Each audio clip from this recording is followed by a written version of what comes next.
Assalamualaikum warahmatullahi wabarakatuh. Perkenalkan, nama saya Lista Syarani dengan NPM 21412031, kelas akuntansi 2021. Di sini saya akan menjelaskan tentang pembiayaan konsumen dan pegadaian. Pembiayaan konsumen. Pembiayaan konsumen merujuk pada proses pemberian dana kepada individu untuk membeli barang atau jasa. Hal ini umumnya dilakukan oleh lembaga keuangan seperti bank atau perusahaan pembiayaan. Pembiayaan tersebut dapat berupa kredit tanpa anggunan, kredit dengan anggunan, atau fasilitas pembiayaan lainnya yang ditawarkan kepada konsumen. Jenis-jenis pembiayaan konsumen. Yang pertama, kredit tanpa anggunan. Kredit tanpa anggunan merupakan pembiayaan yang diberikan tanpa melakukan jaminan atau anggunan. Biasanya lebih sulit untuk memperolehnya, namun memiliki jangka waktu yang lebih singkat. Yang kedua, kredit dengan anggunan. Pembiayaan yang disertai dengan jaminan atau anggunan seperti sertifikat rumah, kendaraan. Jika peminjam tidak membayar, anggunan tersebut dapat disita oleh pemberi pinjaman. Berikut adalah beberapa contoh jenis pembiayaan konsumen. Keuntungan menggunakan pembiayaan konsumen. Yang pertama, praktis. Pembiayaan konsumen memungkinkan individu untuk segera memperoleh barang atau jasa tanpa menunda-nunda pembelian tersebut. Yang kedua, fleksibel. Jenis-jenis pembiayaan yang bersedia memberikan fleksibilitas dalam memilih opsi yang sesuai dengan kebutuhan dan kemampuan finansial. Yang ketiga, meningkatkan aset.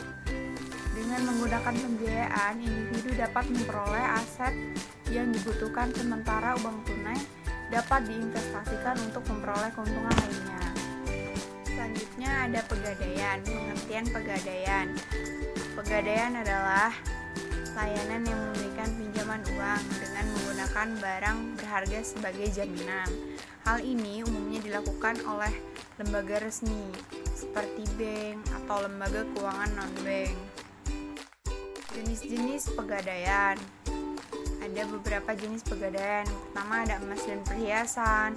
Pegadaian emas dan perhiasan umumnya menjadi salah satu opsi yang paling populer karena nilai barang berharga ini relatif sangat fantastis dan mudah untuk dijaminkan. Yang kedua, ada sertifikat tanah. Pegadaian juga dapat dilakukan dengan menggunakan sertifikat tanah atau properti sebagai jaminan. Misalnya, pinjaman uang yang diberikan biasanya tergantung pada nilai properti tersebut. Selanjutnya ada keuntungan menggunakan jasa pegadaian. Yang pertama, tidak perlu verifikasi kredit. Pegadaian tidak mewajibkan peminjam untuk melewati proses verifikasi kredit yang rumit. Yang kedua, cepat dan mudah. Proses pengajuan pegadaian relatif cepat dan sederhana, memungkinkan peminjam untuk segera memperoleh dana yang dibutuhkan. Selanjutnya, perbedaan pembiayaan konsumen dan pegadaian.